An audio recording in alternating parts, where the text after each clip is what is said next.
नमस्कार विद्यार्थी मित्रांनो, युवर ऑनलाईन गुरुजी यूट्यूब चॅनलमध्ये तुम्हा सर्वांचं स्वागत.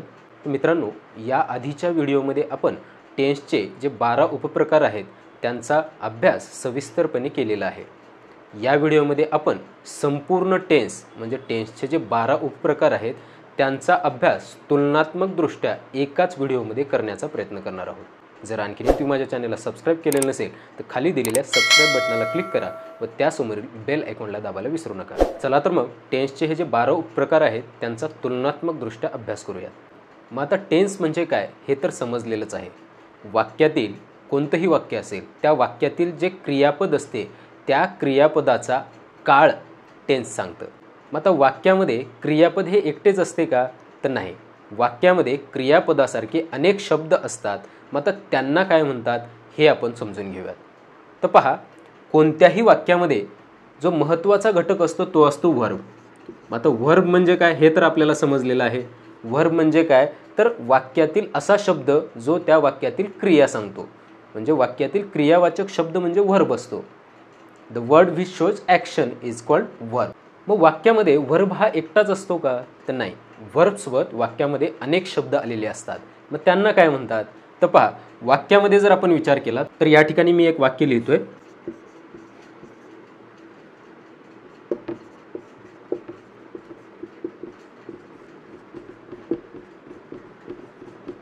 तर आता हे वाक्य आहे. आता या वाक्याचा जर आपण विचार केला तर या वाक्यामध्ये क्रिया किंवा वर्ब कोणता आहे प्लेइंग.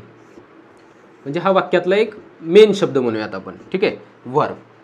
मग आता इतर जे शब्द आलेले आहेत त्यांना काय म्हणायचं मग तर पहा, वाक्यामध्ये जी क्रिया आहे ती क्रिया कोण करतोय हे सांगणारा शब्द म्हणजे सब्जेक्ट असतो. त्याला काय म्हणतात सब्जेक्ट. मग आता या वाक्यामध्ये सब्जेक्ट कोण आहे तर प्लेइंग म्हणजे खेळण्याची क्रिया आहे. मग आता कोण खेळतोय तुषार. कोण खेळतोय तुषार. तर या वाक्यामध्ये तुषार हा काय आहे सब्जेक्ट आहे. मग वर्ब म्हणजे काय समजलं, सब्जेक्ट म्हणजे काय समजलं. आता पाहूयात इतर शब्द. मग आता या वाक्यामध्ये सब्जेक्ट काय आहे आपल्याला कळाला. मग आता कोण खेळतोय तुषार खेळतोय. मग काय खेळतोय म्हणजे क्रिया कोणावर घडत आहे किंवा जो कर्ता आहे क्रिया करतोय पण कशा संबंधी क्रिया करतोय हे सांगणारा जो शब्द असतो त्याला ऑब्जेक्ट म्हणतात. आता या वाक्यामध्ये तुषार खेळतोय पण काय खेळतोय क्रिकेट खेळतोय. मग हा क्रिकेट हा जो शब्द आहे याला ऑब्जेक्ट म्हणतात. याला काय म्हणतात ऑब्जेक्ट म्हणतात. मग वाक्यातला सब्जेक्ट कळाला, वर्ब कळाला आणि ऑब्जेक्ट देखील आपल्याला कळाला. मग आता कोणता शब्द राहिला आहे पहा, म्हणजे हा वाक्यातील हा शब्द झालाय, हा शब्द झालाय, हा शब्द. आता उरलाय फक्त एक शब्द, तो आहे इज. मग आता इजला काय म्हणतात तर पहा, कधी कधी काय होतं बऱ्याच वाक्यामध्ये क्रियापदाला मदत करणारा एक शब्द येतो. काळानुसार अनेक वाक्यामध्ये क्रियापदाला मदत करण्यासाठी काही शब्दांचा वापर केला जातो. तर अशा शब्दांना हेल्पिंग वर्ब्स म्हणतात.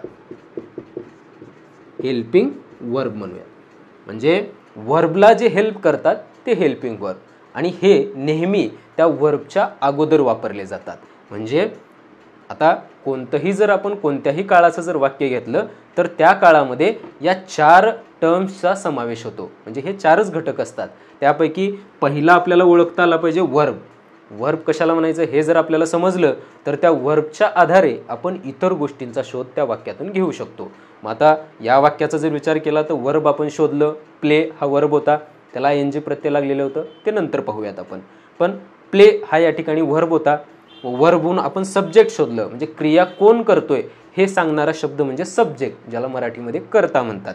त्यानंतर क्रिया कोणावर घडत आहे ते सांगणारा शब्द म्हणजे ऑब्जेक्ट, ज्याला मराठीमध्ये कर्म म्हणतात. मग सब्जेक्ट कळाला, वर्ब कळाला, ऑब्जेक्ट कळाला आणि उर्वरित जो शब्द असतो तो आता प्रत्येक प्रकारच्या काळामध्ये असतोच असं नाही. तर काही काळामध्ये हा हेल्पिंग वर्ब असतो तर काही काळामध्ये त्याचा वापर केला जात नाही. मग आता कोणत्या काळामध्ये हेल्पिंग वर्ब वापरायचं आहे आणि कोणत्या काळामध्ये हेल्पिंग वर्ब वापरायचं नाही ते आपण प्रत्येक काळाचे जे उपप्रकार आहेत त्या उपप्रकारांचा तुलनात्मकदृष्ट्या अभ्यास करत असताना आपण त्याचा सविस्तर अभ्यास करूयात. मग आता वाक्यामध्ये जो वर्ब वापरला जातो तो प्रत्येक वाक्यात सारखाच वापरला जातो का. म्हणजे आता आपण जर बघितलं तर आता आपण पाहिलेल्या वाक्यामध्ये प्ले हा वर्ब होता. मग आता प्रत्येक काळाच्या वाक्यामध्ये प्ले हा जशास तसा वापरला जात नाही. म्हणजे प्लेचे जी वेगवेगळी रूपं आहेत ती रूपं वापरली जातात. मग ही रूपं म्हणजेच काय तर प्रत्येक क्रियापदाला, क्रियापद म्हणजे वर्ब, प्रत्येक क्रियापद हा त्याच्या मूळ रूपात न वापरता काळानुसार त्याची वेगवेगळी रूपं म्हणजे त्या क्रियापदामध्ये काही प्रमाणात बदल करून त्याचा वापर केला जातो. मग आता क्रियापदामध्ये जेव्हा बदल होतो त्याची जी रूपं तयार होतात ती वेगवेगळ्या प्रकारची आहेत. त्यामध्ये आपण जर बघितलं तर V1 ज्याला आपण पहिला प्रकार म्हणूयात, म्हणजे क्रियापदाचं पहिलं रूप म्हणूयात. तर हे V1 म्हणजेच काय, तर क्रियापदाचं मेन वर्ब, ज्याला आपण मुख्य क्रियापद म्हणूयात. मुख्य क्रियापद म्हणजेच मूळ रूप असतं. हे क्रियापदाचं जे मूळ रूप असतं त्याला इंग्रजीमध्ये मेन वर्ब असं म्हणतात. त्यालाच आपण V1 असं देखील आपल्या समजण्यासाठी म्हणूयात, म्हणजे क्रियापदाचं पहिलं रूप. काही काळामध्ये क्रियापदाचं दुसरं रूप वापरलं जातं, म्हणजेच V2. आता या V2लाच पास्ट टेन्स असं देखील म्हणतात. या V2लाच पास्ट टेन्स असं देखील म्हणतात. त्यानंतर क्रियापदाचं जे तिसरं रूप आहे V3, काही काळामध्ये या V3चा उपयोग केला जातो. मग आता कोणत्या काळामध्ये कोणकोणत्या रूपाचा वापर केला जातो हे नंतर आपण विस्तृतपणे समजून घेऊयात. पण या ठिकाणी V3 म्हणजे काय, तर पास्ट पार्टिसिपल.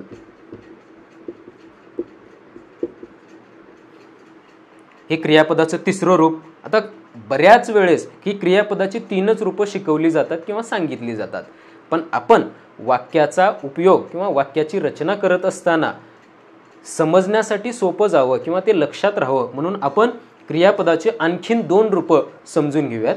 ते म्हणजे V4. आता V4 मी कोणाला म्हणतोय, तर काही वाक्यामध्ये मेन व्हर्ब प्लस ING अशा प्रकारचे शब्द आलेले असतात. आता आपण एक उदाहरण पाहिलं होतं, त्यामध्ये देखील प्ले न येता प्लेइंग असा शब्दप्रयोग झालेला होता. मग हे प्लेइंग काय आहे, play main verb plus ING म्हणजे ING त्या शब्दाला लागून आलेलं होतं. मग मी अशा प्रकारच्या जे वर्ब असतात त्यांना V4 म्हणतो, जेणेकरून आपल्याला वाक्याचा उपयोग करत असताना कोणत्या ठिकाणी हा V4 वापरावा हे आपल्याला सांगायला सोपं जाईल किंवा त्याचा वापर करायला आपल्याला सोपं जाईल. त्यानंतर जो 5वा प्रकार मी या ठिकाणी सांगणार आहे तो आहे V5, क्रियापदाचं 5वं रूप. आता मी 5वं रूप कुणाला म्हणतोय, तर सिंपल प्रेझेंट टेन्स, ज्याला आपण साधा वर्तमान काळ म्हणतो. साध्या वर्तमान काळामध्ये क्रियापदाचे एक आणखीन रूप वापरलं जातं, ते म्हणजे क्रियापदाला यस किंवा ES प्रत्यय लागला जातो. मग अशा प्रकारे यस किंवा ES प्रत्यय लागलेला जो मेन व्हर्ब असतो त्याला मी V5 म्हणतोय. यस किंवा ES प्रत्यय. मग आता त्या यस किंवा ES प्रत्यय लागलेल्या मेन व्हर्बचा उपयोग नेमका कुठे करायचा आहे हे आपण त्या काळामध्ये समजून घेऊयात. पण या टेन्सचे जे वेगवेगळे वाक्य आपण बनवणार आहोत किंवा जे टेन्सचे 12 उपप्रकार आहेत, त्या प्रत्येक उपप्रकाराचे जे वाक्य आपण किंवा जी वाक्यरचना आपण करणार आहोत त्यामध्ये क्रियापदाचे कोणकोणती रूपं आपल्याला वापरायची आहेत, त्यानुसार आपल्याला लक्षात राहण्यासाठी किंवा समजण्यासाठी म्हणून मी हे क्रियापदाचे 5 रूपं बनवलेली आहेत.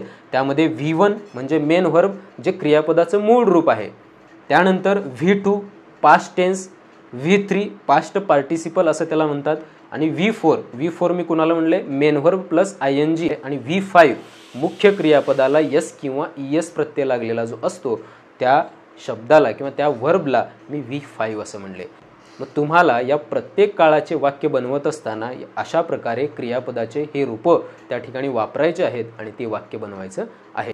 मग आता वाक्यामध्ये येणारे verb, subject, object, helping verb म्हणजे काय हे तर आपण पाहिलं.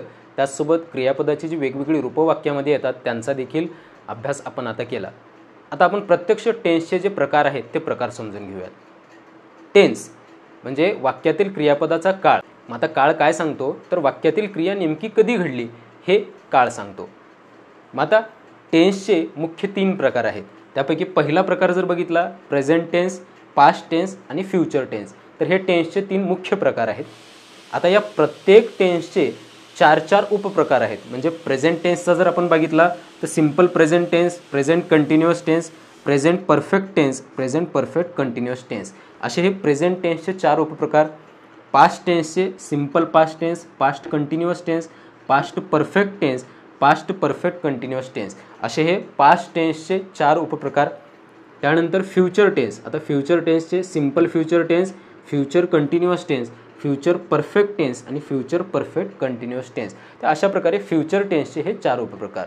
मग आता आपण याआधी या प्रत्येक टेन्सचा सविस्तरपणे अभ्यास केलेला आहे. पण आता या व्हिडिओमध्ये आपण या तिन्ही जे मुख्य काळ आहेत म्हणजे प्रेझेंट टेन्स, पास्ट टेन्स आणि फ्युचर टेन्स, आता या प्रत्येक काळातील जे सिंपल प्रेझेंट, सिंपल पास्ट आणि सिंपल फ्युचर म्हणजे प्रत्येक काळातील साधा काळ, प्रत्येक काळातील चालू काळ, प्रत्येक काळातील पूर्ण काळ, प्रत्येक काळातील चालू पूर्ण काळ, म्हणजे अशा प्रकारे आपण तुलना करणार आहोत. म्हणजे वर्तमान काळामध्ये, भूतकाळामध्ये आणि भविष्य काळामध्ये जे वेगवेगळे उपप्रकार आहेत त्यांच्यामध्ये नेमका काय बदल असतो, म्हणजे साध्या वर्तमान काळामध्ये, साध्या भूतकाळामध्ये आणि साध्या भविष्य काळामध्ये नेमका काय बदल असतो किंवा तशा प्रकारच्या वाक्यामध्ये नेमका काय फरक सांगितलेला असतो जेणेकरून ते वाक्य आपल्याला साध्या वर्तमान काळाचं आहे, साध्या भूतकाळाचं आहे आणि साध्या भविष्य काळाचं आहे हे असं आपल्याला सांगितलेलं असतं किंवा तो फरक आपल्याला त्या ठिकाणी दिसतो.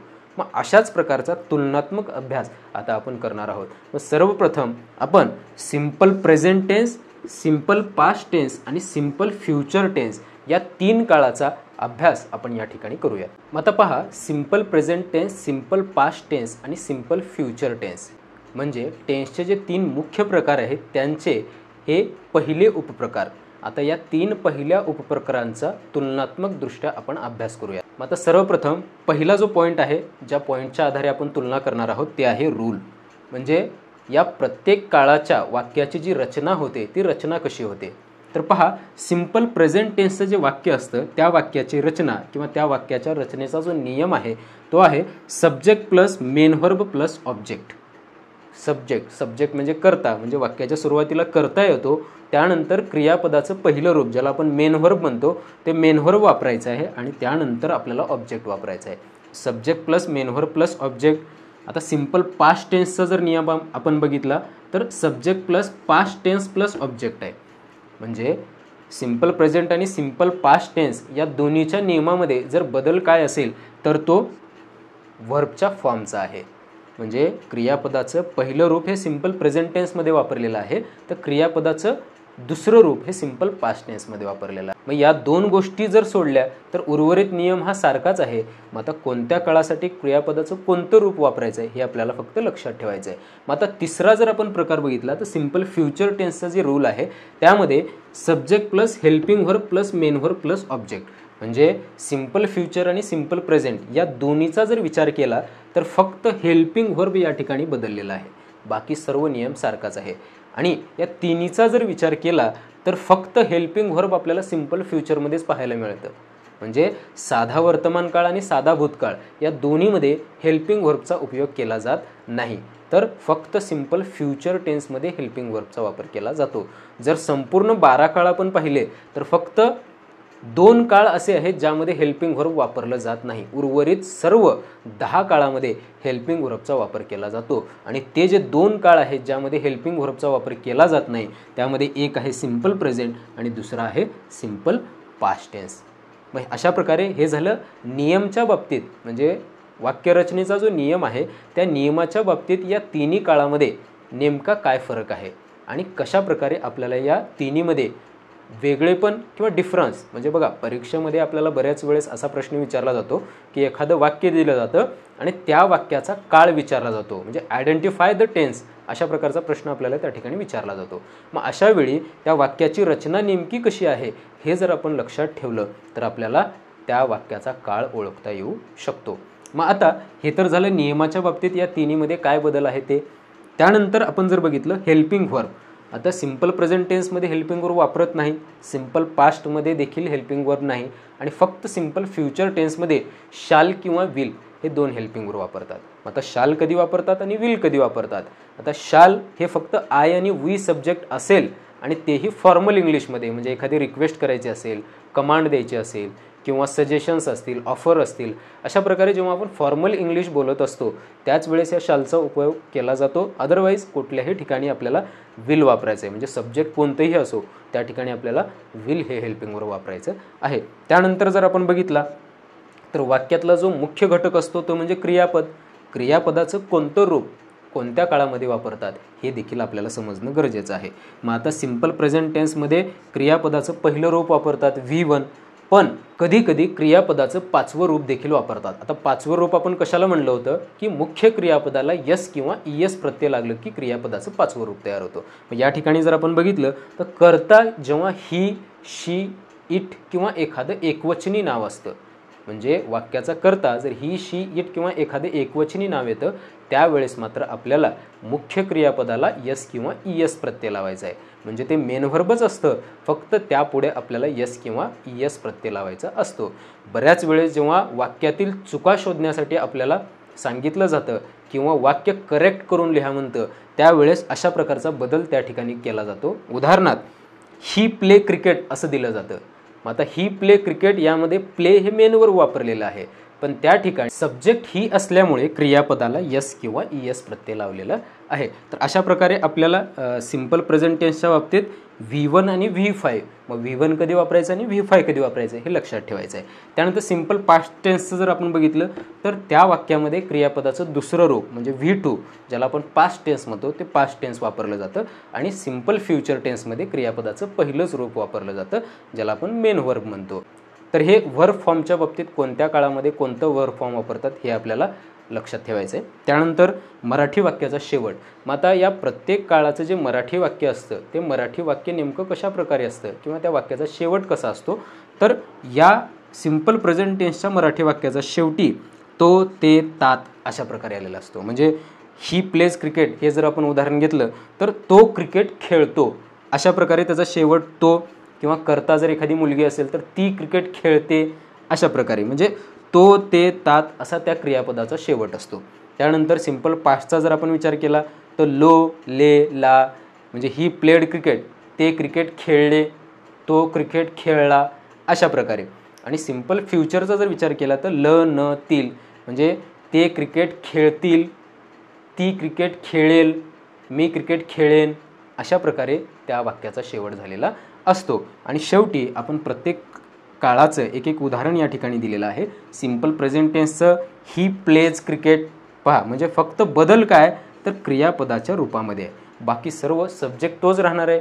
ऑब्जेक्टमध्ये पण काही बदल होत नाही, फक्त बदल कोणात होतो तर वर्बचा फॉर्म. काळानुसार क्रियापदाचं रूप बदललं की काळ बदललं, म्हणजे काळावर जो सगळ्यात जास्त इम्पॅक्ट करतो तो असतो वर्बचा फॉर्म. आणि वाक्यातील महत्त्वाचा घटक ही वर्बच असतो, त्यामुळं आपल्याला त्या वर्बचा फॉर्म लक्षात ठेवायचा आहे जेणेकरून आपल्याला आपलं वाक्य चुकणार नाही. सिंपल पास्ट टेन्सचं जर आपण उदाहरण घेतलं तर ही प्लेड क्रिकेट आणि ही विल प्ले क्रिकेट. तर हा झाला सिंपल प्रेझेंट, सिंपल पास्ट आणि सिंपल फ्युचर यांच्यामध्ये काय सारखं आहे आणि काय वेगळं आहे, जेणेकरून आपल्याला या तिन्ही काळाच्या वाक्याची रचना करताना किंवा तो काळ ओळखताना कोणत्या प्रकारचा काळ आहे हे लक्षात ठेवायला आपल्याला सोपं जाईल. आणि हा तुलनात्मकदृष्ट्या अभ्यास केल्यामुळं आपल्याला त्या काळामधला फरकही लक्षात येईल. आता पाहूयात काळाचे जे दुसरे प्रकार असतात कंटिन्युअस टेन्स. तर आता पहा, present continuous tense, past continuous tense आणि फ्युचर कंटिन्युअस टेन्स. आता या तीन काळामध्ये नेमका काय फरक असतो हे आता आपण पाहूयात. तर नियमाच्या बाबतीत जर आपण बघितलं तर प्रेझेंट कंटिन्युअस टेन्सचा जो नियम आहे तो काय सांगतो, तर वाक्याची सुरुवाती सब्जेक्ट नव्हते, subject plus helping verb am, is, are plus main verb plus ING plus object. त्यानंतर आपण पास्ट कंटिन्युअस टेन्सचा जर बघितला तर subject plus helping verb was, were plus main verb plus ING plus object. आणि फ्युचर कंटिन्युअस टेन्सचा जर बघितला तर subject plus helping verb plus will be plus main verb plus ING plus object. मग आता या तिन्ही काळाचा जर नियम आपण पाहिलं तर आपल्याला लक्षात येईल की जवळपास नियम सारखंच आहे. म्हणजे चालू काळ आहे, फक्त तो प्रेझेंट, पास्ट आणि फ्युचर अशा प्रकारे या तीन ज्या मुख्य प्रकार आहेत काळाचे त्याच्यामध्ये विभागला गेला आहे, परंतु काळ चालूच आहे. मग चालू काळाचा नियम हा प्रत्येक काळामध्ये जवळपास सारखाच आहे, फक्त बदल काय आहे, बदल आहे तो फक्त हेल्पिंग वर्बचा. मग आपल्याला एका चालू काळाचा जरी नियम पाठ झाला तरी किंवा एका काळाच्या वाक्याची रचना जरी समजली तरी उर्वरित तिन्ही काळातील म्हणजे पास्ट कंटिन्युअस, फ्युचर कंटिन्युअस या काळातील इंग्रजी वाक्याची रचना देखील आपण सहज करू शकतो. फक्त लक्षात काय ठेवायचं आहे, हेल्पिंग वर्ब, म्हणजे कोणत्या चालू काळासाठी कोणतं हेल्पिंग वर्ब आहे इतकं आपल्याला लक्षात ठेवायचं आहे. मग आता हेल्पिंग वर्ब आपण बाजूला काढूयात आणि लक्षात ठेवूयात फक्त आपण subject plus helping verb plus main verb plus ING plus object. हे सगळ्या काळासाठी, म्हणजे इथं जे 3 काळ दिलेले आहेत त्या सर्व काळासाठी नियम सारखाच आहे. मग आता पुढे आहे हेल्पिंग व्हर्ब. आता हेल्पिंग व्हर्ब जर आपण पाहिलं तर हेल्पिंग व्हर्बमध्येच फक्त बदल आहे. अशा प्रकारे तिन्ही काळाचा तुलनात्मक दृष्ट्या बनवलेला व्हिडिओ मी त्याचसाठी बनवतोय की नेमका काय फरक असतो. म्हणजे आपण प्रत्येक काळ अतिशय सविस्तरपणे शिकलो, परंतु त्या प्रत्येक काळाचा सविस्तरपणे त्यांचे नियम, त्यांचे छोट्या गोष्टी ज्या काही लक्षात ठेवायचे ते आपण तेवढ्या डीपमध्ये पाहत असताना कधीकधी आपण 12 काळाचे नियम कधी लक्षात ठेवायचे असा प्रश्न आपल्या डोक्यामध्ये येतो किंवा त्यामध्ये आपला गोंधळ होतो. मग तो गोंधळ कमी व्हावा म्हणून हा अशा प्रकारे तुलनात्मक अभ्यास. इथं जर पाहिलं तर या तिन्ही काळाचा नियम सारखाच आहे, त्याच्यामुळं आपल्याला नियम परत परत पाठ करण्याची आवश्यकता आहे का? अजिबात नाही. नियम एकाचाच पाठ करायचा आहे, subject plus helping verb plus main verb plus ING plus object. आता राहिला प्रश्न हेल्पिंग व्हर्बचा, तर प्रेझेंट कंटिन्युअस टेन्ससाठी 3 हेल्पिंग व्हर्ब आहेत, ॲम, इज, आर. मग आता ॲम कधी वापरायचा? सब्जेक्ट जर आय असेल तरच ॲम वापरायचा, इतर वेळी इतर हेल्पिंग व्हर्ब म्हणजे आय असेल तरच ॲम वापरायचा. मग आता इज कधी वापरायचा? तर करता जर ही, शी, इट किंवा एखादं एकवचनी नाव असेल तर इज वापरायचं, आणि वी, दे, यू किंवा एखादं अनेकवचनी नाव असेल तर आर वापरायचं. तर अशा प्रकारे हे ॲम, इज, आरचा वापर. पास्ट कंटिन्युअस टेन्ससाठी कोणते हेल्पिंग वर्ब आहेत? वॉज आणि वेअर आहेत. वॉज कधी वापरायचा? तर आय, ही, शी, इट किंवा एखादं एकवचनी नाव असेल तर वॉज वापरायचं, आणि वी, दे, यू एखादं अनेकवचनी नाव असेल तर वेअर वापरतात. हे झालं. त्याच्यानंतर फ्युचर कंटिन्युअस टेन्सच्या बाबतीत आपण आधीही पाहिलं, शाल आणि विलमध्ये काय नेमका बदल? तर शाल बी हे आय आणि वीसाठी वापरतात. सब्जेक्ट जर आय आणि वी असेल तर शाल बी, आणि तेही फॉर्मल इंग्लिशमध्ये, म्हणजे जिथं फॉर्मल इंग्लिश असते. आता फॉर्मल इंग्लिश म्हणजे काय? तर आपण जेव्हा वाक्यामध्ये एखादी रिक्वेस्ट, सजेशन्स, ऑफर्स वगैरे करत असतो, तर अशा प्रकारे जेव्हा फॉर्मल आपण बोलत असतो त्यावेळेस आपल्याला शाल बीचा वापर करायचा आहे. इतर वेळी आपल्याला विल बीच वापरायचं आहे, मग ते कोणतेही सब्जेक्ट असो. त्यामुळं मी या ठिकाणी नियम रूलमध्ये लिहित असताना विल बीच लिहिलेला आहे, कारण त्याचाच वापर जास्त होतो. शाल बीचा वापर खूपच क्वचित केला जातो. त्यामुळे आपण विल बी लक्षात ठेवूयात, जेणेकरून आपल्याला जास्तीत जास्त त्याचा वापर करता येईल आणि आपला गोंधळ देखील कमी होईल. त्यानंतर व्हर्ब फॉर्म. आता व्हर्ब फॉर्ममध्ये बघितलं नियम सर्व सारखाच होता, आणि त्यामध्ये मेन व्हर्ब प्लस ING ज्याला आपण V4 म्हणतो, क्रियापदाचं चौथं रूप असं म्हणलो आपण. तर ते V4 हे प्रत्येक चालू काळामध्ये, मग ते प्रेझेंट टेन्सचं चालू काळ असेल, पास्ट टेन्सचा असेल किंवा फ्युचर टेन्सचा असेल, ते कंटिन्युअस टेन्स आहे, म्हणजे त्याच्यामध्ये मेन व्हर्ब प्लस ING हा V4 असणार आहे. त्यानंतर मराठी वाक्याचा शेवट जर आपण बघितला तर प्रेझेंट कंटिन्युअस टेन्सच्या मराठी वाक्याचा शेवट त आहे, त आहे अशा प्रकारे झालेला असतो. म्हणजे मी क्रिकेट खेळत आहे, मी पत्र लिहित आहे, म्हणजे त आहे अशा प्रकारे त्याचा शेवट होतो. जर पास्ट कंटिन्युअस टेन्सचा विचार केला तर त होते, त होता, त होती, म्हणजे अशा प्रकारे वाक्याचा शेवट. आता हे बघा, आपण इंग्रजी व्याकरण तर शिकतोय, पण या ठिकाणी आपला मराठी व्याकरणाचा देखील अभ्यास होतोय. म्हणजे समजा एखाद्या मराठीच्या प्रश्नपत्रिकेमध्ये असा प्रश्न आला की मी क्रिकेट खेळत आहे, हे कोणत्या काळाचं वाक्य आहे? तर आपल्याला लगेच सांगता येईल, त आहे असेल तर ते प्रेझेंट कंटिन्युअस टेन्स ज्याला आपण चालू वर्तमान काळ म्हणतो, तर त्या चालू वर्तमान काळाचं वाक्य आहे. म्हणजे इंग्रजी व्याकरणासोबत आपला मराठी व्याकरणाचा अभ्यास देखील या व्हिडिओमधून होत आहे. तर पास्ट कंटिन्युअस टेन्स त होते, त होता किंवा त होती अशा प्रकारे कर्त्यानुसार त्या वाक्याचा शेवट झालेला असतो. आणि फ्युचर कंटिन्युअस टेन्सचं जर आपण बघितलं तर वाक्याचा शेवट हा त असेल, त असतील, म्हणजे ते पत्र लिहित असतील, मी क्रिकेट खेळत असेन, अशा प्रकारे त्या मराठी वाक्याचा शेवट झालेला असतो. आता या ठिकाणी उदाहरण आपण पाहूयात. प्रेझेंट कंटिन्युअस टेन्सचं उदाहरण, I am writing a letter. I subject, helping verb am, main verb plus ING आणि हे ऑब्जेक्ट. म्हणजे अशा प्रकारे I am writing a letter, I was writing a letter आणि I will be writing a letter. म्हणजे वाक्य सर्व सारखं आहे, फक्त बदल कशात आहे? हेल्पिंग व्हर्बमध्ये आहे. म्हणजे प्रत्येक काळामधला हेल्पिंग व्हर्ब तेवढा वेगळा आहे, बाकी सर्व काय आहे? सारखंच आहे. म्हणजे अशा प्रकारे प्रेझेंट कंटिन्युअस, पास्ट कंटिन्युअस आणि फ्युचर कंटिन्युअस या तिन्ही काळातील वाक्याची रचना जवळपास सारखीच असते, फक्त बदल हा हेल्पिंग व्हर्बमध्ये असतो. तर कोणत्या काळासाठी कोणतं हेल्पिंग व्हर्ब वापरायचं आहे इतकं जरी आपण लक्षात ठेवलं तरी या तिन्ही काळाचे वाक्य आपण सहज बनवू शकतो. तर अशा प्रकारे हा झाला present continuous tense, past continuous tense आणि फ्युचर कंटिन्युअस टेन्सचा तुलनात्मक अभ्यास. आता पाहूयात या पुढचे काळ. तर पुढचा जो प्रकार आहे तो आहे परफेक्ट टेन्स. मग आता परफेक्ट टेन्स, प्रत्येक काळातील जो परफेक्ट टेन्स असतो तर त्यांच्यामध्ये नेमका काय फरक असतो हे समजून घेऊयात. तर पहा, रूलच्या बाबतीत जर आपण विचार केला तर प्रेझेंट परफेक्ट टेन्सचा जो रोल आहे तो आहे subject plus helping verb plus past participle plus object. म्हणजे सुरुवातीला कर्ता असतो, त्यानंतर असतो हेल्पिंग वर्ब, त्यानंतर पास्ट पार्टिसिपल म्हणजे क्रियापदाचं तिसरं रूप आणि त्यानंतर असतो ऑब्जेक्ट. मग आता पास्ट परफेक्ट टेन्सचा जर आपण विचार केला तर subject plus helping verb plus past participle plus object. आणि फ्युचर परफेक्ट टेन्सचं देखील तेच आहे, subject plus helping verb plus past participle plus object. म्हणजे परफेक्ट टेन्स मग तो कोणत्याही काळाचा असेल, तो प्रेझेंट टेन्सचा असेल, पास्ट टेन्सचा असेल किंवा फ्युचर टेन्सचा असेल. मग परफेक्ट टेन्स असेल तर त्या वाक्याची रचना ही तशीच असणार आहे. परफेक्ट टेन्स म्हणजे काय? पूर्ण काळ. म्हणजे एखाद्या काळामध्ये जर क्रिया पूर्ण झालेली असेल तर त्या काळाला आपण परफेक्ट टेन्स म्हणतो, पूर्ण काळ म्हणतो. मग आता वर्तमान काळात झालेली आहे, भूतकाळात झालेली आहे की भविष्यकाळात झालेली आहे एवढं आपल्याला लक्षात ठेवायचं आहे. आणि त्यानुसार वाक्याची रचना तर आपल्याला सारखीच आहे. म्हणजे subject plus helping verb plus past participle plus object हा नियम प्रत्येक काळासाठी सारखाच आहे. मग आता बदल काय आहे, म्हणजे नेमका कोणता बदल आहे ज्यामुळे हे काळ एकमेकापासून वेगळे आहेत तर पाहूयात. पहा, हेल्पिंग वर्बचा जर विचार केला तर प्रेझेंट परफेक्ट टेन्ससाठीचे हेल्पिंग वर्ब आहेत हॅव आणि हॅज. म्हणजे हेल्पिंग वर्ब जे आपल्याला पूर्ण वर्तमान काळासाठी वापरायचे ते आहेत हॅव आणि हॅज. आणि पास्ट परफेक्ट म्हणजे पूर्ण भूतकाळासाठी हेल्पिंग वर्ब आपल्याला हॅड वापरायचं आहे.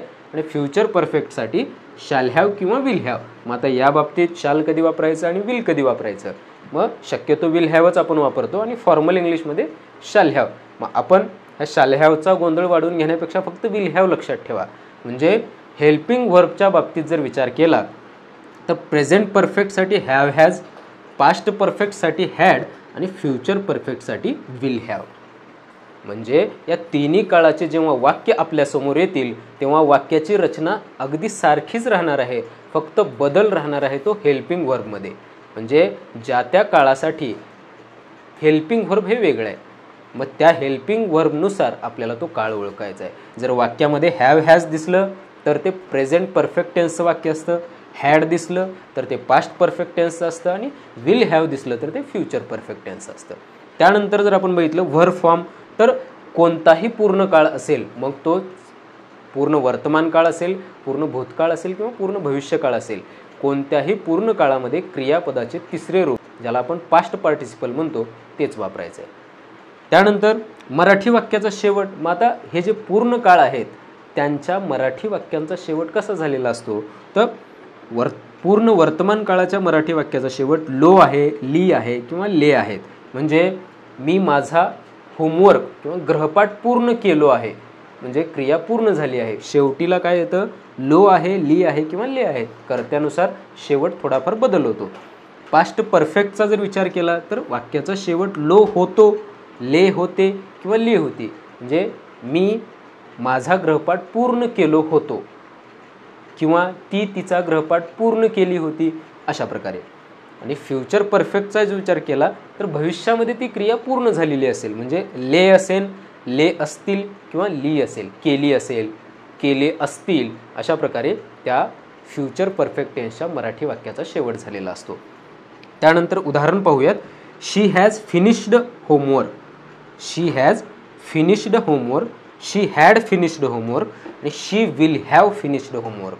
म्हणजे प्रत्येक काळाचं उदाहरण जर पाहिलं तर शी फिनिश्ड होमवर्क हे तीन शब्द सारखेच आहेत, बदल फक्त त्या हेल्पिंग वर्बमध्ये झालेला आहे.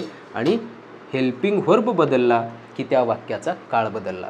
तर हा झाला प्रेझेंट परफेक्ट, पास्ट परफेक्ट आणि फ्युचर परफेक्ट या तिन्ही काळाचा तुलनात्मक अभ्यास. म्हणजे नेमका काय फरक आहे आणि आपल्याला काय लक्षात ठेवायचं आहे हे आपण या तक्त्यावरून समजून घेऊ शकतो. आता पाहूयात पुढचा प्रकार. मग आता शेवटचा जो प्रकार आहे तो आहे परफेक्ट कंटिन्युअस टेन्स. म्हणजे प्रत्येक काळातील जो परफेक्ट कंटिन्युअस टेन्स असतो त्यांच्यामध्ये नेमका काय फरक असतो. परफेक्ट कंटिन्युअस टेन्स म्हणजे काय तर चालू पूर्ण काळ. म्हणजे ज्या वाक्यामध्ये क्रिया ही चालू आहे आणि काही प्रमाणात पूर्ण देखील झालेली आहे असं सांगायचं असतं त्याला चालू पूर्ण काळ असे म्हणतात. मग आता प्रेझेंट परफेक्ट कंटिन्युअस टेन्सचा जर नियम बघितला आपण तर पहा, subject plus helping verb plus been plus main verb plus I N G plus object. म्हणजे आता या नियमामध्ये जर आपण बघितलं तर चालू काळाचा एक नियम आपण पाहिला होता, त्यामध्ये subject plus helping verb plus main verb plus ING plus object असं होतं. आता त्या नियमामध्ये आणि या नियमामध्ये फक्त बिन वाढलेला आहे. मग आता पास्ट परफेक्ट कंटिन्युअस टेन्सचा नियम देखील अगदी तसाच आहे. Subject plus helping verb plus been plus main verb plus ING plus object. आणि फ्युचर परफेक्ट कंटिन्युअस टेन्सचा देखील अगदी तसाच नियम आहे. Subject plus helping verb plus been plus main verb plus ING plus object. म्हणजे तीनही चालू पूर्ण काळाचे जे नियम आहे ते अगदी सारखं आहे. मग आता फक्त बदल काय आहे हेल्पिंग व्हर्बमध्ये. म्हणजे जेव्हा आपण प्रेझेंट टेन्स, पास्ट टेन्स आणि फ्युचर टेन्सचा विचार करत असतो तेव्हा त्यांचे जे उपप्रकार आहेत त्या उपप्रकारांची रचना जवळपास सारखीच असते. बदल फक्त त्यांच्या हेल्पिंग व्हर्बमध्ये झालेला असतो. त्यामुळं अशा प्रकारच्या तुलनात्मक अभ्यास केल्यामुळं आपल्याला ते नियम जे लक्षात ठेवायचे असतात ते लक्षात ठेवण्यासाठी आणखीन सोयीचे होईल. मग पहा या ठिकाणी आता तिन्ही काळातील वाक्यांचा जो नियम आहे तो सारखाच आहे. आता आपण हेल्पिंग व्हर्ब जर बघितलं फक्त बदल या हेल्पिंग व्हर्बमध्ये आहे. मग आता प्रेझेंट परफेक्ट कंटिन्युअस टेन्ससाठी हॅव बीन आणि हॅज बीन हे हेल्पिंग व्हर्ब वापरलेले आहेत. म्हणजे आपण परफेक्ट टेन्समध्ये हॅव आणि हॅज वापरलं होतं, फक्त त्याच्या पुढं बीन लावलेलं आहे. मग हॅव बीन आणि हॅज बीन झालं की ते झालं प्रेझेंट परफेक्ट कंटिन्युअस टेन्सचे हेल्पिंग व्हर्ब. आणि मग हॅड बीन झालं की पास्ट परफेक्ट कंटिन्युअस टेन्सचे. म्हणजे आपण परफेक्ट टेन्ससाठी हॅड वापरलं होतं त्यापुढे फक्त बीन वापरायचं आहे. आणि फ्युचर परफेक्ट कंटिन्युअस टेन्ससाठी अगदी तसंच विल हॅव नंतर बीन वापरायचं आहे. म्हणजे एकंदरीत जे लक्षात आपल्याला ठेवायचं आहे ते म्हणजे फक्त हेल्पिंग व्हर्ब. बाकी नियम एकाचा पाठ केला की उर्वरित दोन्हीचा आपोआप आपल्याला तो नियम पाठ होतो. त्यानंतर व्हर्ब फॉर्मचा जर विचार केला तर या काळातील क्रिया ही चालू असल्यामुळे चालू काळ असेल तर त्या प्रत्येक चालू काळाच्या वाक्यामध्ये आपल्याला क्रियापदाचं चौथं रूप ज्याला आपण मेन व्हर्ब प्लस आयएनजी म्हटलेलं आहे तर ते मेन व्हर्ब प्लस आयएनजी हे रूप वापरायचं आहे. मग ते कोणत्याही काळातील चालू वाक्य का असेना. मग आता या ठिकाणी प्रेझेंट परफेक्ट कंटिन्युअस टेन्स आहे त्यामध्ये देखील V4 वापरायचं आहे. पास्ट परफेक्ट कंटिन्युअस टेन्स आहे तिथे देखील आपल्याला V4 वापरायचं आहे. आणि फ्युचर परफेक्ट कंटिन्युअस टेन्स आहे तिथे देखील आपल्याला V4 वापरायचं आहे. आता या काळाचे जे मराठी वाक्य असतात त्यांचा शेवट कसा झालेला असतो किंवा ते वाक्य हे चालू पूर्ण काळाचे वाक्य हे कसं ओळखायचं. तर पहा प्रेझेंट परफेक्ट कंटिन्युअस टेन्सचे जे मराठी वाक्य असतात त्यांचा शेवट त आलेलो आहे. म्हणजे मी क्रिकेट खेळत आलेलो आहे, मी या शाळेत शिकवत आलेलो आहे. म्हणजे क्रिया आधीपासून चालू आहे. आजच्या घडीला मी जेव्हा बोलतोय त्यावेळी देखील ती क्रिया चालू आहे आणि या आधी देखील ती क्रिया चालू होती हे सांगण्यासाठी या काळाचा उपयोग केला जातो. याचा शेवट त आलेलो आहे, त आलेलो आहोत किंवा त आलेली आहे अशा प्रकारे त्या वाक्याचा शेवट झालेला असतो. पास्ट परफेक्ट कंटिन्युअस टेन्सचा जर विचार केला तर त्याचा शेवट अगदी तसाच फक्त आहेच्या जागी होतो कारण तो भूतकाळ आहे. तो वर्तमान काळ होता म्हणून त्या ठिकाणी आपण आहे म्हणलो. त आलेलो आहे म्हणजे मी या शाळेत शिकवत आलेलो आहे असं म्हणलं कारण ते वर्तमान काळ होता. पण भूतकाळ शिकवत आलेलो होतो म्हणजे फक्त आहेच्या ठिकाणी होतो करायचं आहे. मग त आलेलो होतो, त आलेली होती किंवा त आलेले होते अशा प्रकारे त्या वाक्याचा शेवट होतो. आणि फ्युचर परफेक्ट कंटिन्युअस टेन्सचा अगदी तसाच फक्त आहे आणि होतोच्या ठिकाणी असेन किंवा असेल किंवा असतील अशा प्रकारे म्हणजे भविष्यदर्शक शब्द आपल्याला वापरायचे आहेत. मग त आलेलो आहे, त आलेलो असेन किंवा त आलेली असेल. क्रिया पूर्ण पण झालेली आहे आणि भविष्यातल्या ज्या वेळेबद्दल आपण बोलतोय त्यावेळी ती क्रिया चालू असणार आहे अशा प्रकारे सांगण्यासाठी आपल्याला या फ्युचर परफेक्ट कंटिन्युअस टेन्सच्या वाक्याचा उपयोग करायचा आहे. तर हा झाला present perfect continuous tense, past perfect continuous tense आणि फ्युचर कंटिन्युअस टेन्सच्या मराठी वाक्यामधला बदल. आता पाहूयात काही उदाहरणे. तर आता या तिन्हीचं एक एक उदाहरण या ठिकाणी दिलेलं आहे. नेमका काय बदल त्या उदाहरणामध्ये आहे हे आपण समजून घेऊयात. तर पहा उदाहरण आहे I have been teaching in this school म्हणजे मी या शाळेत शिकवत आलेलो आहे. मग आता हे झालं प्रेझेंट परफेक्ट कंटिन्युअस टेन्सचं. I had been teaching in this school हे पास्ट परफेक्ट कंटिन्युअस टेन्सचं वाक्य. आणि I will have been teaching in this school हे झालं फ्युचर परफेक्ट कंटिन्युअस टेन्सचं वाक्य. म्हणजे अशा प्रकारे प्रत्येक काळाच्या वाक्यामध्ये फक्त बदल जो झालेला आहे तो हेल्पिंग व्हर्बमध्ये झालेला आहे. मग जर आपण हेल्पिंग व्हर्ब लक्षात ठेवलं तर उर्वरित वाक्य आपण सहज करू शकतो. मग आता जेव्हा परीक्षेमध्ये आपल्याला एखादं वाक्य दिलं जातं आणि त्याचा काळ बदलायचा असतो त्यावेळेस जर एकाच प्रकारचे म्हणजे परफेक्ट कंटिन्युअस टेन्सच दिले, फक्त त्याला प्रेझेंट, पास्ट आणि फ्युचरमध्ये करायचं असेल तर आपल्याला फक्त त्यातला हेल्पिंग वर्ब बदलायचा आहे. बाकी नियम परफेक्ट कंटिन्युअस टेन्स मग ते कोणत्याही काळाचं असेल ते अगदी सारखेच वाक्य असते. बदल हेल्पिंग वर्बचा, जे फक्त आपल्याला लक्षात ठेवायचं आहे. तर अशा प्रकारे हा झाला present perfect continuous tense, past perfect continuous tense आणि फ्युचर परफेक्ट कंटिन्युअस टेन्स यांच्यातील फरक.